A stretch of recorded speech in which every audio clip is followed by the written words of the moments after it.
নমস্কার বন্ধুরা, আর.এস. বেঙ্গলি ক্লাসরুমে সকলকে স্বাগত। আজকে আমরা পশ্চিমবঙ্গ মধ্যশিক্ষা পর্ষদের অন্তর্গত অষ্টম শ্রেণীর ইংরেজি পাঠ্য বইয়ের অ্যান এপ্রিল ডে এই কবিতাটি পাঠের মাধ্যমে এর বিষয়বস্তু অনুধাবন করব। মূল ভিডিওটি শুরু করার আগে সকলের কাছে রিকোয়েস্ট, এখনো পর্যন্ত যারা আমার আর.এস. বেঙ্গলি ক্লাসরুম এই চ্যানেলটিকে সাবস্ক্রাইব করে উঠতে পারেননি তারা অবশ্যই আমার চ্যানেলটিকে সাবস্ক্রাইব করুন এবং বেল আইকনটি প্রেস করে রাখুন নতুন ভিডিওর আপডেট সবার আগে পেতে। আজকে আমরা পাঠ করব হেনরি ওয়ার্ডসওয়ার্থ লংফেলোর লেখা অ্যান এপ্রিল ডে এই কবিতাটি। অ্যান এপ্রিল ডে বলতে কি বোঝায়? এপ্রিলের একটি দিন। এই এপ্রিলের একটি দিন বলতে কিন্তু শুধুমাত্র এপ্রিল মাসের একটি দিনকেই বোঝাচ্ছে না, এটার মাধ্যমে কিন্তু এপ্রিল মাস বলতে আমরা কিন্তু বুঝি বসন্তকাল। এই কেবিতাটি কিন্তু একটি প্রকৃতি বিষয়ক কবিতা।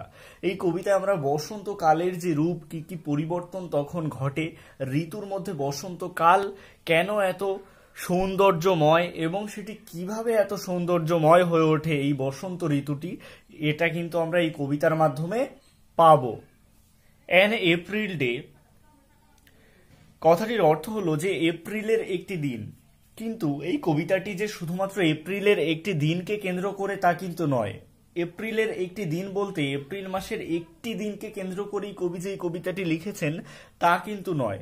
এপ্রিল মাস বলতে আমরা কিন্তু বুঝি যে বসন্তকাল। এই বসন্তকালে আমরা জানি যে প্রকৃতির নানান পরিবর্তন ঘটে, প্রকৃতি অপরূপ সাজে সেজে ওঠে এবং তার রূপ, এই বসন্তের রূপ অন্যান্য ঋতুদের থেকে কিন্তু অনেকটা আলাদা এবং অনেকটা সৌন্দর্যময়। সেই বসন্তর সৌন্দর্য কিন্তু এই কবিতার পরতে পরতে ফুটে উঠেছে, যেটা কিন্তু আমরা প্রত্যেকটা লাইন পড়ার সময় বুঝতে পারবো। তো মূল কবিতাটিতে যাওয়ার আগে হেনরি ওয়ার্ডসওয়ার্থ লংফেলো তার সম্পর্কে একটু জেনে নেওয়া যাক। এখানে কি লেখা আছে তার সম্পর্কে। হেনরি ওয়ার্ডসওয়ার্থ লংফেলো 1807 থেকে 1882 অর্থাৎ ওয়াজ one of the most famous American poets of his days। অর্থাৎ হেনরি ওয়ার্ডসওয়ার্থ লংফেলো 1807 থেকে 1882 এই সময়কালের মধ্যে আমেরিকান যে সমস্ত কবিরা ছিলেন তাদের মধ্যে অত্যন্ত জনপ্রিয় একজন কবি ছিলেন হেনরি ওয়ার্ডসওয়ার্থ লংফেলো। বলা যায় তার সময়কালে অত্যন্ত জনপ্রিয় কবি। লংফেলো ইজ ওয়েল নোন, অর্থাৎ লংফেলো বেশি পরিচিত ছিলেন for his lyrics poem noted for their musicality, অর্থাৎ তার সঙ্গীত ধর্মী গীতি কবিতার জন্য কিন্তু তিনি বেশি পরিচিত ছিলেন মানুষের কাছে। His first major poetry collection war, অর্থাৎ তার বিখ্যাত বা বলা যেতে পারে তার প্রধান কাব্যগ্রন্থগুলির মধ্যে ছিল ভয়েস অব দ্য নাইট, অর্থাৎ রাত্রির স্বরগুলি 1839, অ্যান্ড ব্যালাডস অ্যান্ড আদার পোয়েমস, অর্থাৎ গীতিধর্মী ও অন্যান্য কবিতা 1841। অর্থাৎ তার উল্লেখযোগ্য বা প্রধান কাব্যগ্রন্থগুলির মধ্যে আমরা দুটো কাব্যের নাম কিন্তু এখানে পাচ্ছি, voice of the night 1839, Ballads and Other Poems 1841. The present text is a part of Longfellow's poem of the same name, অর্থাৎ লংফেলোর একই নামের একটি কবিতা হচ্ছে আমাদের বর্তমান পাঠ্যাংশটি। মূল কবিতাতে যাওয়ার আগে এখানে কিন্তু দুটি কথা এখানে শেয়ার করতে বলা হয়েছে, সেটি কেমন? What pleasure do you think is there in closely observing nature, অর্থাৎ প্রকৃতিকে নিবিড়ভাবে পর্যবেক্ষণ করার মধ্যে কি আনন্দ আছে বলে তুমি মনে করো? এটা কিন্তু তোমার কাছে জিজ্ঞাসা করতে চাওয়া হয়েছে, অর্থাৎ স্টুডেন্টসদের কাছে কিন্তু এটা জিজ্ঞাসা করা হয়েছে। এবং দ্বিতীয় কি জিজ্ঞাসা করা হয়েছে? How would you feel on a warm sunny day walking through a green wood, অর্থাৎ একটি উষ্ণ রোদ ঝলমল দিনে সবুজ জঙ্গলের মধ্যে দিয়ে হাঁটতে তুমি কেমন অনুভব করবে? এটা কিন্তু তোমার কাছে জানতে চাওয়া হয়েছে কবিতাটা শুরুর আগে। এবার চলে আসা যাক কবিতায়। হোয়েন দ্য ওয়ার্ম সান, মানে যখন ওই তপ্ত সূর্য, that brings seed time and harvest has return again, মানে যখন ওই তপ্ত সূর্য যা নিয়ে আসে বীজ বোনা এবং ফসল তোলার সময় হ্যাজ রিটার্ন এগেইন, মানে আবার ফিরিয়ে আনে, অর্থাৎ বীজ বোনা এবং ফসল তোলার সময়কে আবার ফিরিয়ে আনে যে ঋতুটি, এটা কিন্তু বসন্তকালের একটা রূপ মাধুর্যকে বোঝানো হচ্ছে। একদিকে যেমন নতুন ফসল বোনা হচ্ছে, আবার অন্যদিকে কিন্তু ফসল তোলাও হচ্ছে, প্রকৃতির একটা অন্য রূপ। Tis sweet to visit the still wood where springs the first flower of the plain, মানে কি যখন বসন্তকালের প্রথম ফুলটা ফুটছে, আমরা জানি যে বসন্তকাল কিন্তু ফুলে ভরে ওঠে, সৌন্দর্যে ভরে ওঠে প্রকৃতি। যখন বসন্তের প্রথম ফুল ফুটছে তখন কিন্তু শান্ত বনভূমির মধ্য দিয়ে বেড়ানো অনেক আনন্দের, কিন্তু কবি এটা মনে করছেন।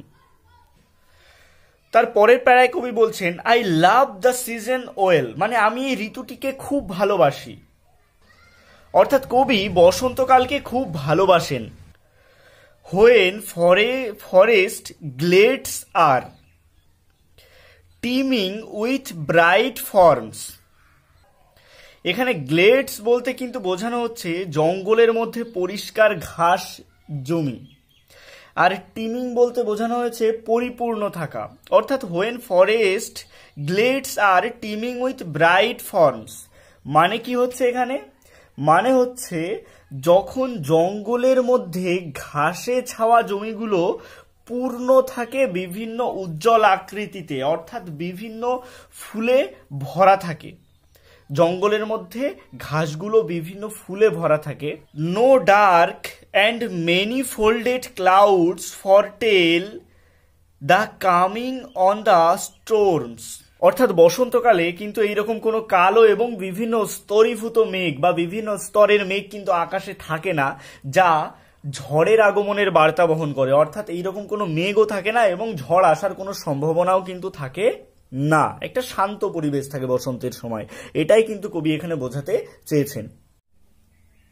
এর পরের প্যারায় কিন্তু কবি বলছেন from the earth Lucent mould, অর্থাৎ পৃথিবীর নরম উর্বরা জমি থেকে, পৃথিবীর নরম উর্বরা জমি থেকে দ্য স্যাপলিং, মানে কি স্যাপলিং মানে হচ্ছে ছোট্ট চারা গাছগুলি, ড্রজ মানে টেনে নেয়, ইটস সাস্টেন্স মানে তার খাদ্য, অর্থাৎ দ্য স্যাপলিং ড্রজ ইটস সাস্টেন্স, মানে ছোট্ট চারা গাছগুলি পৃথিবীর নরম উর্বরা জমি থেকে তার খাদ্য রস কিন্তু শুষে নেয় শিকড়ের দ্বারা, অর্থাৎ প্রকৃতিকে কবি কতটা নিবিড়ভাবে উপলব্ধি করেছেন বলেই এই ছোট ছোট বিষয়গুলিও তিনি এত সুন্দর করে ফুটিয়ে তুলতে পারতেন। তাহলে এই প্যারাতে কি বোঝা গেল? From the earths loosen mould, অর্থাৎ পৃথিবীর উর্বরা নরম মাটি থেকে the sapling draws it's sustains and থ্রাইভস, মানে কি চারা গাছগুলি তার খাদ্য শেকড়ের দ্বারা টেনে নেয় এবং মাথা চাড়া দিয়ে ওঠে, অর্থাৎ খুব তাড়াতাড়ি কিন্তু বেড়ে ওঠে এই বসন্তের সময়।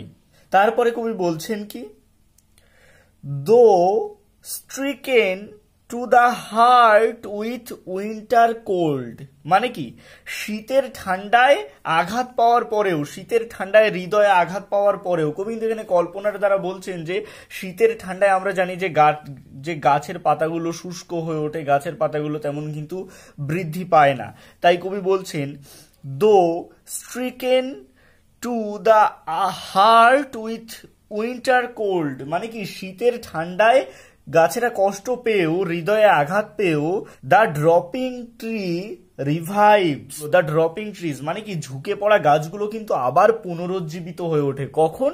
এই এপ্রিলের সময়, বসন্তের সময়। সেই বসন্তের সময়টাকেই কিন্তু কবিতার মাধ্যমে প্রত্যেক লাইনে লাইনে কিন্তু কবি ফুটিয়ে তুলছেন।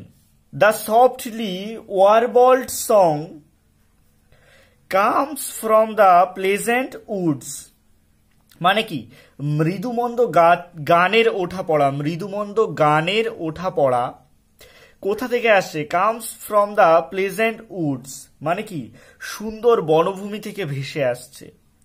আসলে বসন্তকালে যখন প্রকৃতি নিজের আমেজে মেতে ওঠে, ফুলে ফলে ভরে ওঠে চারপাশ, গাছে নতুন পাতা জন্মায় এবং পাখিরাও কিন্তু তখন আনন্দে থাকে। শুধুমাত্র প্রকৃতি গাছগাছালি যে আনন্দে থাকে তা নয়, সৌন্দর্যে ভরে ওঠে তা নয়, সেই প্রকৃতির সাথে সম্পৃক্ত যে ছোট ছোট জীব, পাখি, প্রজাপতি, এগুলোও কিন্তু তখন আনন্দে থাকে, আনন্দে মেতে থাকে, সৌন্দর্যে পরিপূর্ণ থাকে।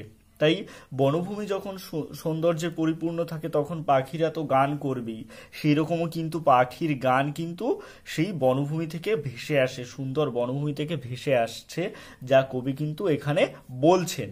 And coloured wings glance quick in the bright sun, মানে দ্য কালার্ড উইংস মানে কি রঙিন ডানাগুলি, এখানে অবশ্যই পাখিদের কথাই কিন্তু বলা হচ্ছে। রঙিন ডানাগুলি glance quick in the bright sun, মানে কি রঙিন ডানাগুলি ঝলকে দেখা যায় উজ্জ্বল রোদে, অর্থাৎ পাখিদের রঙিন ডানাগুলি কিন্তু উজ্জ্বল রোদে দেখা যায়, তারা কিন্তু উড়ে বেড়াচ্ছে।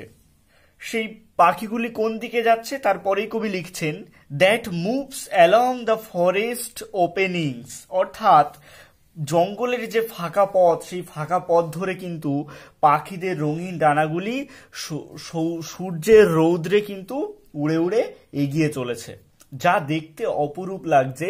এই কবিতার মাধ্যমে কিন্তু কবি সেটাই ফুটিয়ে তুলেছেন, সেই অপরূপ সৌন্দর্যই কিন্তু ফুটিয়ে তুলেছেন।